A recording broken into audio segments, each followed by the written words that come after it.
Coach, I guess a week and a half into preseason, you had a scrimmage on Sunday. Maybe you've had a few practices since then. What's your biggest takeaway maybe from this midpoint of preseason?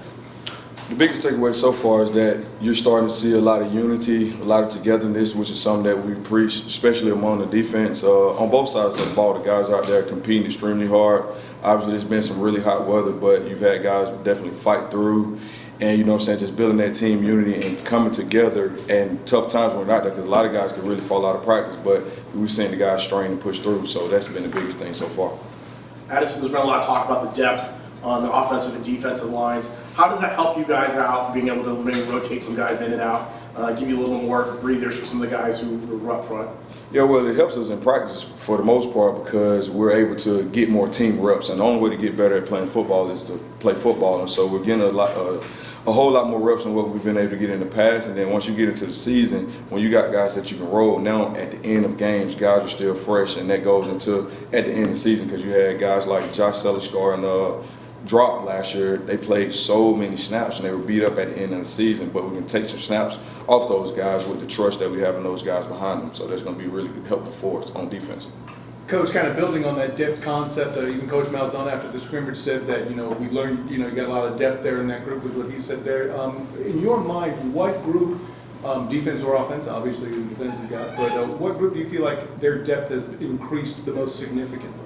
I would say linebacker because that's the position that going into the spring ball and after taking over as a defensive coordinator, I knew that we needed to add some guys at that spot.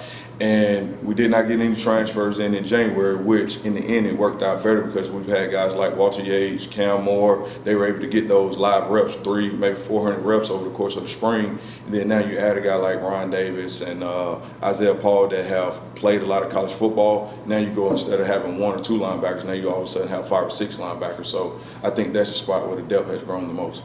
What have been your points of emphasis on defense since the scrimmage? It hasn't changed. The standard is the standard, all right, and we're going to uphold that. And like I said, from day one, we're going to be disciplined, we're going to be accountable, and we're going to be a tough defense. And just as our approach to practice every day is all about just the effort, the intensity that they're going out with. And now that we're in pass, just seeing the physicality of the guys has been really impressive. Coach, guys talked about how the defense managed to pick up 2 turnovers during that scrimmage. What were your thoughts on those moments, and how do you think the defense kind of stood out or gave you an idea of what you want to do with them going forward this fall practice? All right, well, defensively, the main thing we're going to do is stop the run. We're going to affect the quarterback and create turnovers. And so we did a pretty good job, especially with those with the first group, stopping the run. We got to do a little better with the second group and stopping some of the quarterback run stuff. And then obviously we've been preaching turnovers. We got a lot of explosive guys on offense, and we think our offense has the ability to be pretty good. So as much as we can get those guys the ball back and be on the sideline, that's the best defense you can play. Addison, I know Gus has talked about the focus being on close games, or a lot of close games in the Big 12 last year, and he thinks that could be a big factor this year. On the defensive side of the ball, how much of that is something you guys focused on in the offseason, preparing for this camp, to those final 2 or 3 minutes and what you guys need to do to stop the team and prevent them from scoring? Situational football is something that we talk about all the time because at the end of the day, that's normally what it comes down to. If you got 2 pretty comparable teams. Now, if you just way more dominant than a team, yeah, it may be a blowout or it may be a 2 or 3 possession game. But anytime you got 2 teams that are pretty comparable, which we're going to have an opportunity to compete in every game that we play this year, it's going to come down to the end at some game. So always talking third down, red zone, turnover, 2-minute drill. That's something that we talk daily with our guys. And obviously at times we can give them probably more information than what they can handle, but we're constantly hitting those situations. So when we end up in those situations, it won't be foreign to them. How is Mekhi Martinez fitting into your secondary? I know you like guys to learn multiple positions. Is he settling into one of those spots? Yes, Nakai, he's playing the field safety spot for us, but again, he's a guy that's been in the program. He's a very smart guy, and so he's played multiple spots for us since he's been here. He's going to do the same this fall, but he's really focused on the field safety spot, and really he's back there running the show, and he's one of the smarter guys that we got, and we feel comfortable with him back there. How is Corey and Patterson fit in as far as your secondary? What kind of element does he bring to the mix, and since you got him in the summer? Well, obviously he's a guy that can make plays on the ball. So the biggest thing with him coming in the summer, obviously from a mental standpoint, he's been a bit behind, but he's working his tail off, meeting extra, doing what he needs to do to put himself in position. But the biggest thing is just him continuing to learn the system, and then at that point, his athletic ability will be able to take over. Coach, we just talked about close games such as they were in the Big 12 and that being a focus. In particular, situational football, the red zone, the defense had a lot of strong moments last year, for sure, one of the better in the country. What's unique about preparing for that situation? Because it seems like it might come up a lot, possibly in the coming season. What's the best way the defense prepares for that in practice? Well, the biggest thing is guys understanding there's only so many different concepts that you're going to get from an offense in the passing game. Obviously, a lot of the running game don't really change much down there. It's the same that you get out in the field. So fitting and running is the same, but the passing concepts are going to be, they're pretty much universal. You may have one or two teams that do something a little different, and in those instances, that's the stuff that we work that particular week, but we're constantly putting them in position and teaching them the different route concepts, the different splits and everything. But the main thing that we tell those guys and try to get them to understand, in those situations, that's when you have to be the most mentally tough, because at that point, once a team gets in the red zone, you're probably tired. They've driven the field. You're tired. You're mentally out of whack. So now what happens when you're tired? Your technique goes out the window. Oh, you didn't get the call. But just making guys make sure they lock in and focus in those situations is the big deal. And so we just continue to press that issue. So is it safe to say it's more of a mental exercise as much as it is a physical one? I think it's more mental than it is physical, for sure. You guys, Addison, we talk about that depth again. That obviously brings up a lot of competition. You guys got guys maybe in the second or third teamers who are fighting for those spots. How much does that kind of benefit you to maybe, you don't have to necessarily urge someone to compete. They actually see that they have an opportunity to compete and get a spot like that. Yeah, I think you just answered it. At the end of the day, when you got guys is multiple guys at a certain spot, you got to show up for work every day. You know, whether you're nicked, whether you're bruised, whether you're not feeling your best, you're not at 100%. You know, when I get out of bed this morning, I put my feet on the ground, I got to show up for work.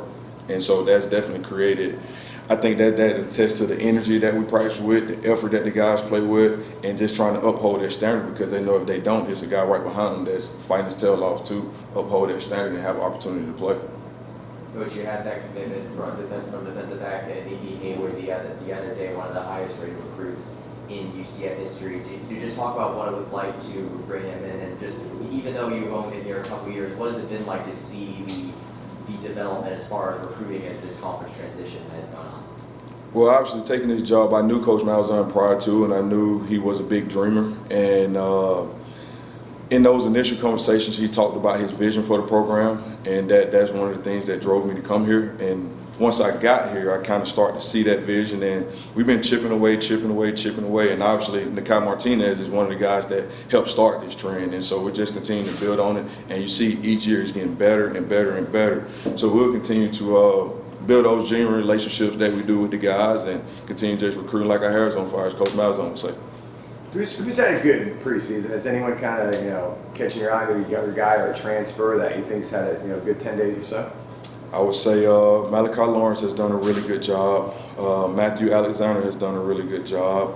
Walter Yates is another one that has flashed a lot. And then you got guys like Nakai, he played some of it last year, but he's having a good fall camp at the safety position. Kari and Mari, we finally got both of those guys healthy. They're doing a good job. And really, it's a long list of guys, to be honest with you, man, that the guys I'm really appreciative for the effort and the intensity, the focus that those guys come to work with every day. It's been pretty impressive. Addison, this is your first chance to be defensive coordinator. How much have you grown as a coach over the last 8-9 months to this point? I mean, what stood out to you about taking over the defense, and what's really kind of brought you to a point of to maybe appreciate maybe some of the things that you've been able to do on the coaching staff?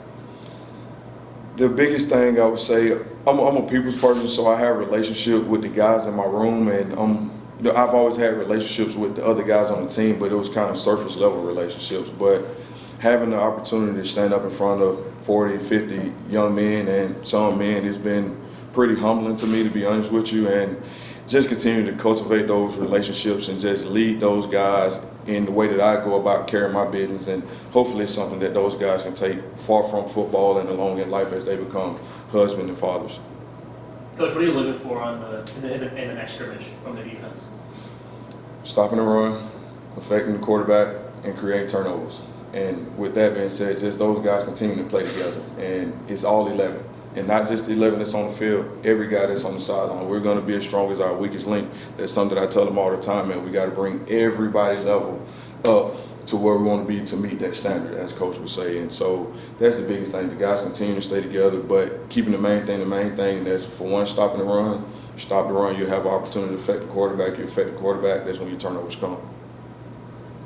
Appreciate it. Thanks a lot. Thanks. Appreciate you guys. Thank you, Coach.